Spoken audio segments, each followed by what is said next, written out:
things weren't always fun at home. There could have been a lot more joy at home.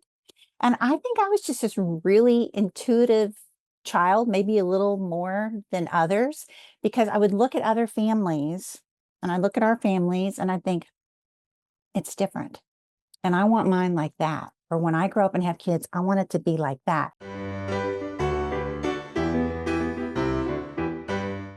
Good afternoon, everyone. This is Gretchen Rowe, and it's my very great pleasure to welcome you to this episode of the Demi Learning Show. I am so excited to have Jennifer Henn join me today for this conversation. This conversation started back last July, August timeframe at a homeschool conference in Atlanta, and we were talking about kids and how the goal of academics is still the same, but the children we're educating are different. And those of us who are sitting across the table educating them are different as well. And so Mhm. we really want you to join us for this conversation today. And now, Jennifer, would you be so kind as to introduce yourself? Yes, thank you so much. My heart for this, well, my heart for homeschooling started when I was so young. My story is like many others. I had learning disabilities that were never diagnosed. So I was passed along, and the things that were spoken over me were not great, lazy if she would just apply herself, etc. And then, ta-da, once they passed me through elementary, I flunked math and language in seventh grade. Things did not go well for me. I went to a one-room schoolhouse for a year and a half. Then I went back to public school, and I'm sure the leaders in the one-room schoolhouse, a little church school, were not really sad to see me go, but they didn't know what to do with me either. And I went back to high school, but somewhere in that, because middle school, isn't that fun? I learned to be a little nicer. Okay. So be a little easier to get along with, Jennifer. And I do believe they just kind of passed me. They're like, oh, yeah, she'll never do anything. She'll just get married and have kids. And so they passed me and I graduated. So it was about 2 years after I had been out of high school that I really did start to think that maybe I was smart. So I have dyslexia, some processing issues, and other learning disabilities that were um, never caught. But the whole system of school made me feel like I didn't have a future anywhere, made me feel like I was dumb. And so when I got out of school and everything I touched was successful, I started thinking maybe I'm not dumb. But back as a little girl who was so ashamed that she couldn't keep up in the classroom, I like made this little vow where I'd play house with my dolls and stuffed animals. I'm like, when I have children, I'm going to keep them home with me and I'll never send them to school. I never wanted my children to go through what I went through. And then the other thing, kind of going to this topic a little bit today, was things weren't always fun at home. There could have been a lot more joy at home.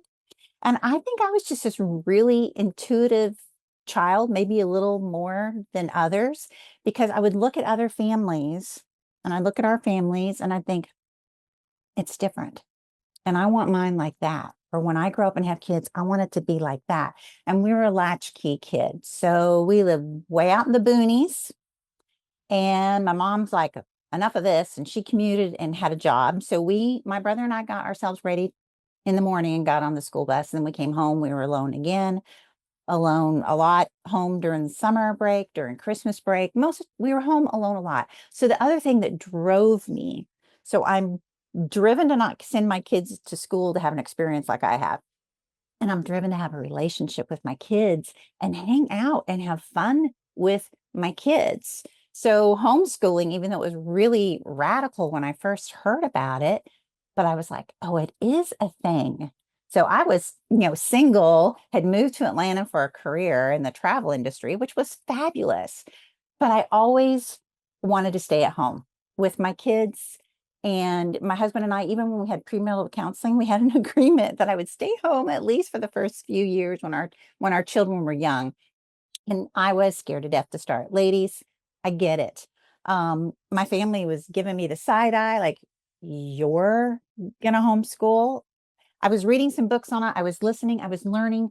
as much as I could. And I would say the thing that made me start it was just the love for my children, the love, and that I wanted to give them something different. Now, I know people homeschool for different reasons, but some of my story and some of the things I learned, and that I'm going to share with you today, I just want you to know that that's where I started. I started Mhm. from, I want change from how it was when I grew up. And I feel so privileged that I was able to do that. That's really awesome. That yeah, I don't think I made those kinds of intentional decisions. I became a homeschool parent because of what I didn't want, not what I wanted. And I always admire people who were conscious enough to recognize what they wanted and then push toward that. And I think no matter where we are in our homeschooling experiences, that's important to recognize what you do want. And I often say from stage when parents are beginning a homeschool journey, and I know you have talked about beginning a homeschool journey for 12, 13, 14 years now, it's important to figure out what you want. Because if you're only doing it for what you don't want, when the going gets tough, you'll give up. Oh, yes. So you alluded, I've been teaching homeschooling 101 for 12 years. I taught my first workshop in 2007. So I've been helping others to homeschool for a very long time. But in my homeschooling 101, I do have a place where I stop and I say, okay, I want you to write down your why. And I have it in my handout. And I go, okay, maybe not right now, but before this weekend is out, while all this homeschooling is fresh, I want you to sit down with your spouse and I want you to write down your why. Because when the going gets tough, I want you to go back to this because you'll forget. Why are we doing this? This is so hard. And so one of mine was to have a better relationship with my kids. And what is this going to look like? And that's kind of what I wanted to share today, a little bit of my story. And I've taught a class several times. It was just called, well, actually, I taught it for a few years and hardly anybody ever came. And then I changed the title. That's all I had to do. I changed the title to Stop Fighting with Your Kids, and everybody swarmed in. Like, Oh, because, I knew that one. there is that moment of clarity when you think, "I'm the only one who ever argues with my children. Everybody else has these, idyllic, relationships with their kids. It's just me," and that's not true, but And it's not true. So if you just want me to start in sure, on some of the 3 points. absolutely. I Let's could do it. talk on relationships with your kids and give examples all day, but I'll just start with don't play favorites. Now, Man, that's a big one. kids will have a different point of view, right? You take a family with 5 children, and it's like if you're doing an investigation, some incident happened, and you ask everyone. I mean, that's true with detectives. When there's a crime on the street, they don't want collaboration. They want to go to each person because each person has a different point of view. So your child's personality and their point of view is going to be different. So some are going to say you're fair, or oh, you always favor the little sister, or whatever. But as much as you can, make sure that you're not playing favorites, because the truth of the matter is some kids are easier than others. And sometimes kids have the misperception that you favorite the one who causes the least amount of trouble. Yes. And it's tempting. Well, and they don't feel that way because let's say when you're one of your children, for instance, one of mine, now his love language gifts of service. I mean, he's 30 and he still is the most unbelievable worker you ever met. I mean, even his brother recently said that about him. The thing is, if I asked him to do something, he would do it every time. But there were a couple times he pointed out to me, Mom, are you only asking me to do stuff? It's like, oh, I need to, even though the others might give me some pushback and it's going to take longer and I'm going to have to do this parenting thing. So, and then helping the siblings to understand each other when they're immature, they're not going to understand. Well, your sister's 5 years younger than you. No, the expectation isn't the same. Just be aware, be as fair as you can. And the one who's maybe giving you the most grief, I'll put it that way. The one who's giving you the most grief, sometimes they just need 10, 15 extra minutes with you. This was the best advice I'd ever gotten from Sally Clarkson, Educating the Wholehearted Child, and many other books. But she talked about, and I tried it. I'm like, take the child who seems to be, I'm not even going to put a term on it, not the instigator or whatever, but the one who's struggling the most, maybe to be obedient, and spending a 15 extra minutes with that child, or their love language, if it's I love little kids. I love how easy they are. A 7-year-old.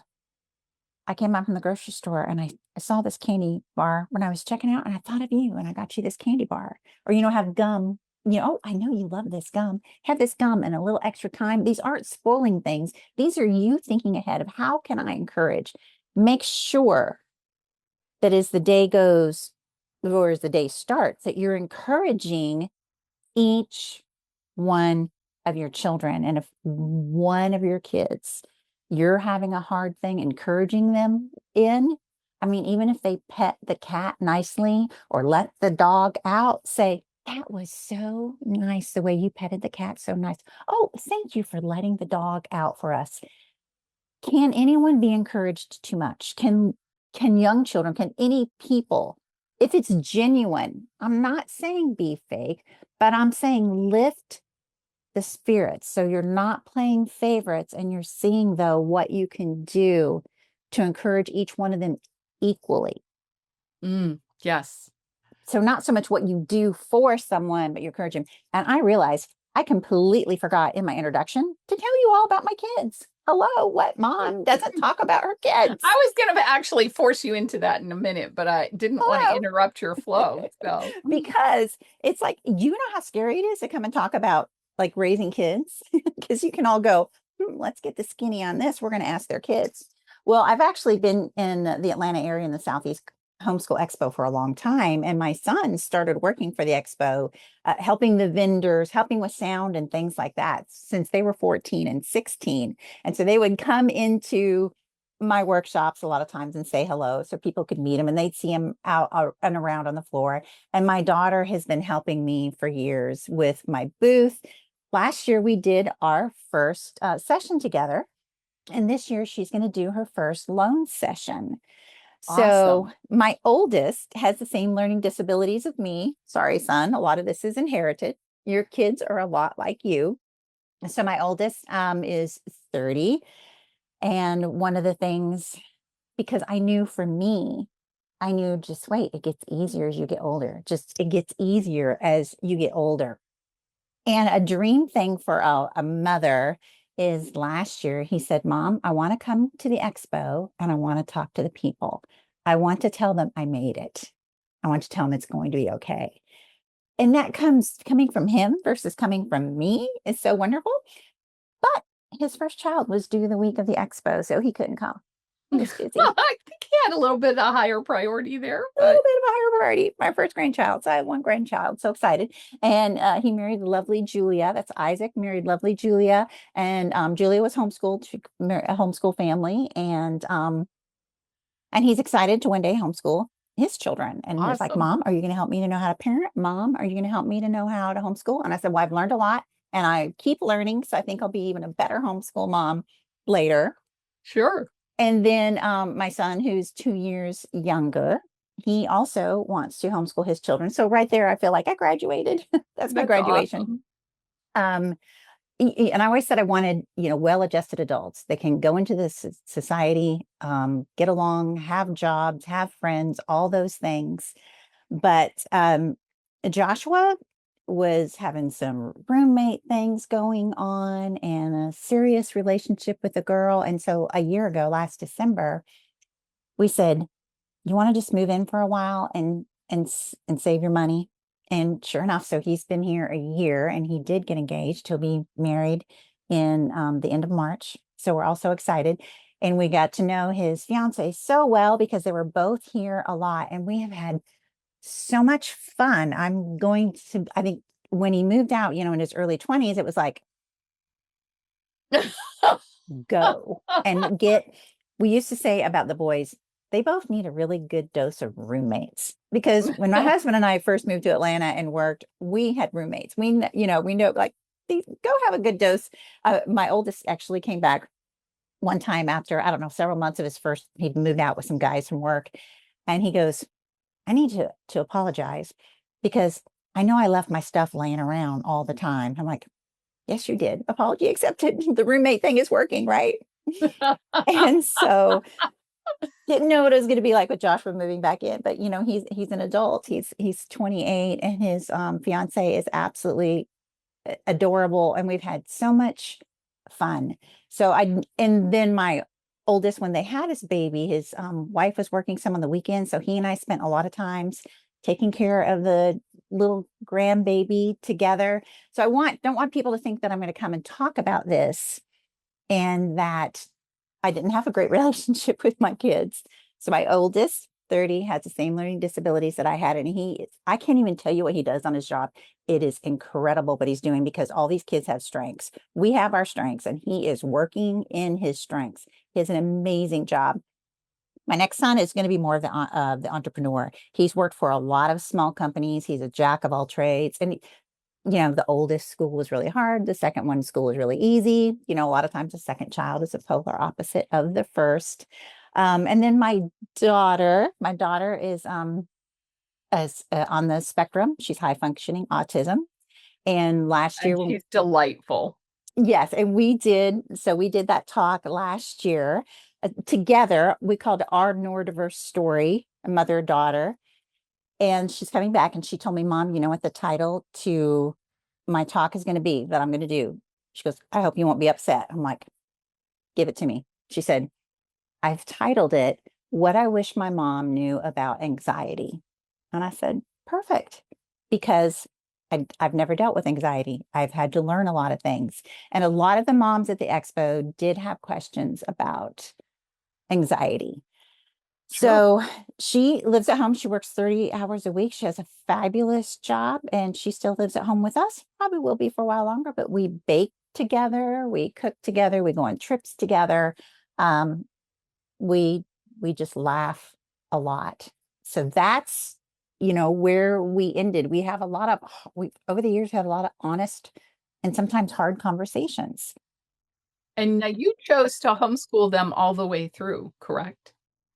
Yes, except I got severely ill and all of my kids went into public school well, my second and my third child went into public school for 2 years.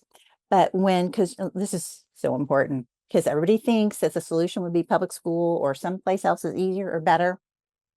Georgia didn't even have language remediation when my son was young. So I definitely did the best thing with dyslexic, keeping him home. But he went in and his math teacher, they put him in the class with a lot of troubled students, desk throwing, book throwing, teacher that told them that he didn't want to be there and didn't want to teach the class. And he gave my son a B all the way through. But my son kept saying, I'm learning nothing. I'm learning nothing. I'm learning nothing in math, in seventh grade math. We could not send him another year. So we'd had a tutor to do. He stayed at home and he took classes and we had a tutor to do his math. But the others went for 2 years and I thought that's going to be it. They won't want to come home. We're done. And they were like, and I was severely ill. It was very traumatic. In fact, I was spent time at the Mayo Clinic and they said I should have died, but I didn't. And my recovery was long. And that did even make us a more tight-knit family. Well, it sort of peels away the layers of the onion to make you understand what's really important. And that relationship, obviously, with your children was one of those really important things. Well, and another thing it did is the way I homeschooled. So I ended up doing workshops and homeschooling. I was drug into that. And it was my mentor was, and I didn't even know it when I first signed on to get help from her, was the owner of the Southeast Homeschool Expo in Atlanta. I And was gonna say, well, I maybe not drug, but if Ronti wanted you to do something, you were gonna do it. well, I had 3 meetings with her going, me? Why? How come? I had the hardest time believing in myself, and that is with struggling students. When you go through 13 years of school of being pushed down, told you're not enough, told you're wrong, nobody expecting anything of you, for someone to go, you do this really well. You need to come tell other people. I'm like, what? Me? So now I forgot where I was going with that, but But Rondi gave you the opportunity to have the ability to sow into other families' lives. And now look where you are. You're doing that on a regular basis with a variety of families and in a variety of venues. So you're getting to see families who homeschool from all sorts of different perspectives, but then you get to offer them support so they can continue their journeys. And that's really valuable.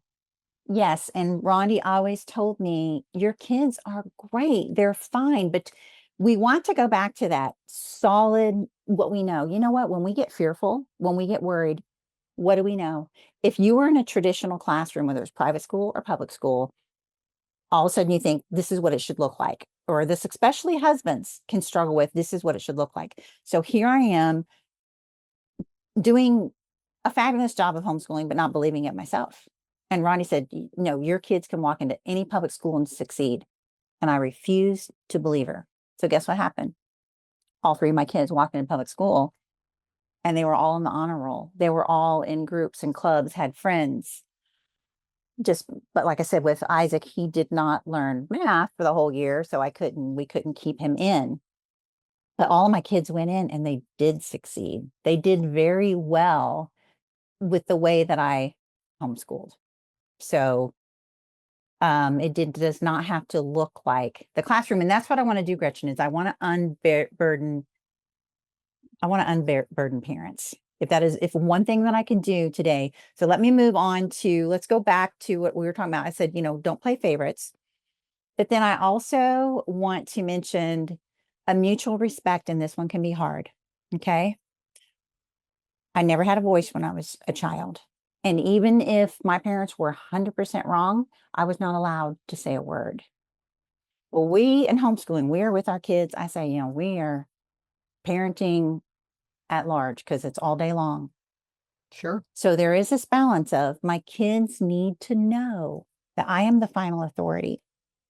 But at the same time, I need to have the humility to listen. So I remember when my sons were 10, 11, I wondered when they would be taller than me. I thought maybe they'll be taller than me at 13. They were taller than me at 12. They are 6'4" and 6'3". So you can imagine by the time they were in high school, I'm looking up at them like this. So I was sowing the seed so long before. People are waiting way too long to wonder how to parent. They're like, oh, they're 11. I'm ready to go to a parenting class now. It's like, no, I sowed the seeds of mutual respect way before. One of the stories I love to tell is I lost it with one of my teen sons one day. I mean, the Holy Spirit was telling me to shut up, but I wasn't. I was letting him have it. I was spewing at this child, and he was standing there taking it. And his brother standing over here, maybe listening to the Holy Spirit, but his brother's going, Mom, Mother, Mom, while and then I stopped because my son was allowed to have a respectful voice. And the reason why he was doing that is because he knew that wasn't my normal. Mm. Hmm. I'm going to help mom out in this moment. Mom's lost it. So we did have a mutual respect. And a lot of that also came from me asking forgiveness when I did it wrong. But it started when they were young, that they had to obey. Like we would go to the store, and when they misbehaved, I would hold them all the way back out to the car.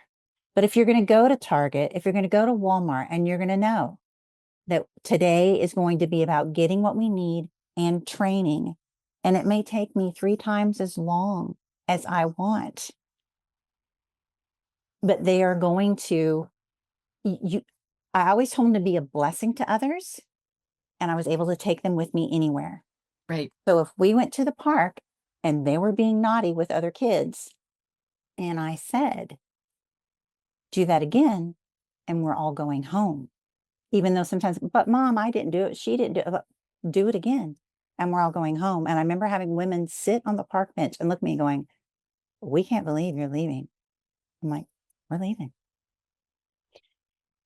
Because when we do that threaten, repeat, we're asking our kids to gamble. They, they never know if we're going to follow through. Do you mean what you say? Or do you mean what you say? And if you have one of those risk taker kids, and let me tell you, risk takers are the ones that change the world. We need those strong willed risk taker kids. Love those kids. But when you threaten, repeat, and don't follow through, they disrespect you. Actually, it's really a way for them to respect you that you keep your word. Because are you lying and are you asking them to gamble? I mean, we could talk about this for a long time, but that is a huge way when they're little, how you start getting respect. When mom says, you are going to be in the store, or we're going to go to the car, and then we're going to sit for a while, or whatever it is that you do, and then we're going to go back. Absolutely. Yeah, makes a difference.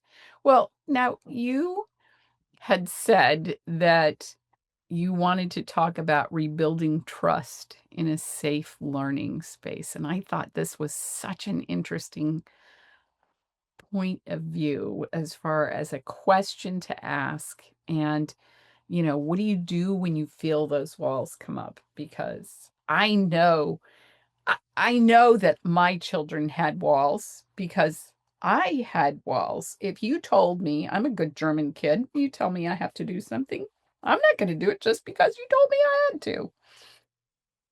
Hmm. So is that nature or nurture for my children? I don't know, but I did raise 6 kids who were that way as well. So how do we parent that? How do we parent when the walls come up? Homeschooling is a job. You know, we need to treat it as a job, but it's a job where I want you to have fun, but then you also need to have some structure that will help them. So what brought you to the place? I have some notes here. So rebuilding trust when the walls go, especially with kids with learning disabilities, I think was one of the original questions. Mhm. Um, all the things kind of that I just said, keeping your word, but a biggie is that when we are frustrated as parents and we're not sure what the next step is, when they're not getting it done, we're not sure what their motive is. So I really would get in trouble when I wanted to guess their motive. So we can see what their actions are. And my oldest, honestly, at times came to me later and says, Mom, you are wrong. You said I did that because of this, but I didn't. So I think some personalities struggle with this more. And I'm going to be admitted, I think mine struggles with it a little bit more. But how arrogant of me to think that I absolutely know the motive, and I don't. So when I've done that, I have to ask forgiveness for it. Being humble is the number one thing, and letting your kids speak into you and have that voice, but and putting that relationship first. I had a scenario with my daughter one time, and I was angry, and she knew I was angry, and I was sitting there and I paused for the longest time because this conversation was going on in my head. And the conversation was, what is the most important thing? She was in 7th grade. What is the most important thing right now? Mhm. And I went back to, remember, I said, remember your why? Kind of like, what's my most important thing? I went back to my relationship with my daughter. So what is this worst case scenario? I think what we do is we run these worst case scenarios through our mind. Well, one, we might have too much on our plate. Is it a homeschool hybrid we're going to, a homeschool co-op? And the pressures are just coming on you of all the things that need to get done, especially those kids with learning disabilities. I'm here to tell you, my number one thing to say with that was they take time. You homeschooled so you can give a custom private education. It's not a free education, but homeschooling is a custom private education. And then we tend to too quickly slip into, we will follow this model. We will get all of the things done, touching them. Like your teen, when you've had it out with them, I know they're a teen boy. I know they're 12, 13. Sit next to them on the couch. And if they move away, they don't want you to sit on the couch, sit next to them anyway. Reach your arm over and start rubbing your hands on their hair. Don't stay mad.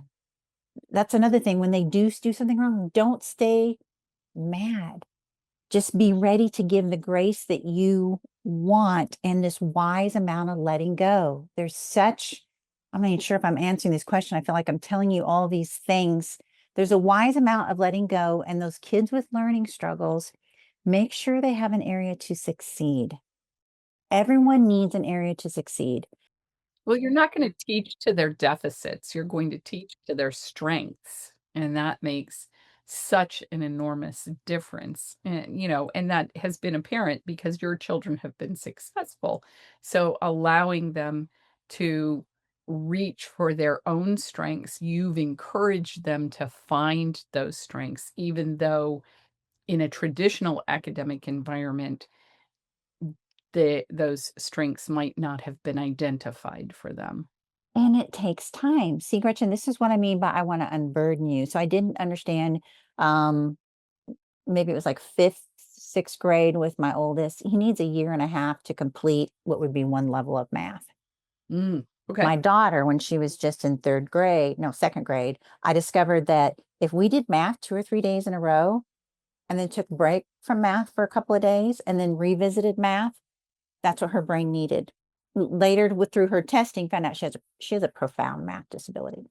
So thank goodness she was my third. And I also kind of wanted to have a no tears homeschool. Okay, that was one of my first beginning things, was no one will ever cry in my school. Well, Oh, now come on. You mean to tell me, Jennifer, you never cried? that's, I did. See, when I made that, I never thought I would be like me. Why would I cry? Bawled my eyes out before. And I didn't want my kids to cry, and I couldn't.